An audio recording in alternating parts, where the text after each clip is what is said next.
Oliver and Duck are great Western engines. They deliver goods and passengers when the roads are closed by deep snow.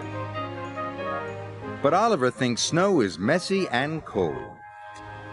"I'm a great Western engine," he chuffed one day. "I shouldn't have to shiver." "Begging your pardon, Mr. Oliver," said Toad, "but I think snow is splendid." Later, Oliver saw some children building a giant snowman for their winter festival. Each time Oliver passed by, the snowman grew bigger. And bigger.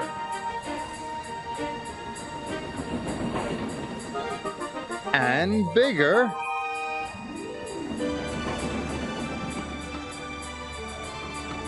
And bigger.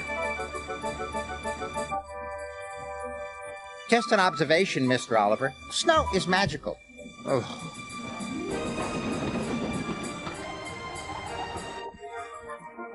Finally, the snowman was completed. Oliver chuffed back to his warm, cozy shed.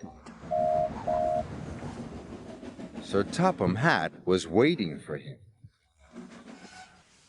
"You have to return to the mountain village," he said. "Some goods are needed for the festival." "But all this snow makes my wheels feel chilly." "Really useful engines work hard whatever the weather."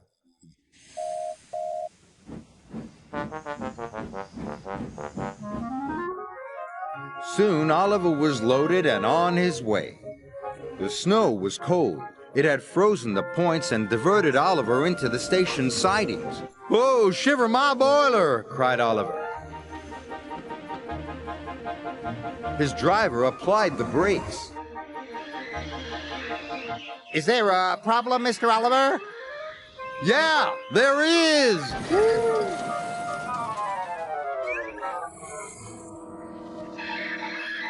That could have been a little smoother.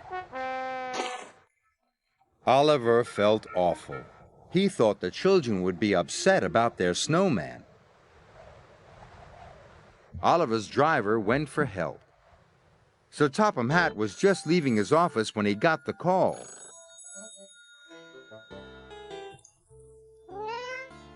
"Duck will bring the breakdown crane first thing in the morning," he said. Oliver's driver returned and told him the news. "I'll be out here all night," moaned Oliver. "I'm afraid so." Luckily, the village inn had a toasty warm room for Oliver's driver. But Oliver was getting colder and colder. His fire had gone out, and his funnel was covered in icicles. "I was right all along. There's nothing magical about snow. Brr."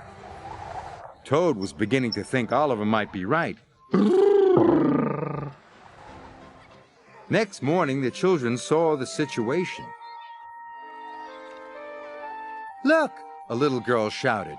"Our snowman has eyes in its tummy." "No, it doesn't," laughed the little boy. "It's Oliver." That gave the children an idea. When Oliver woke up, he was surrounded by happy children. "Oliver's a wonderful snow engine," they cried. Oliver was so relieved that suddenly he didn't even feel cold anymore. When Duck arrived with the breakdown crane, Oliver didn't want to leave. He was enjoying the winter festival so much. "You were right, Toad," Oliver called. "There are some magical things about snow." "Perhaps, Mr. Oliver," shivered Toad. "Absolutely."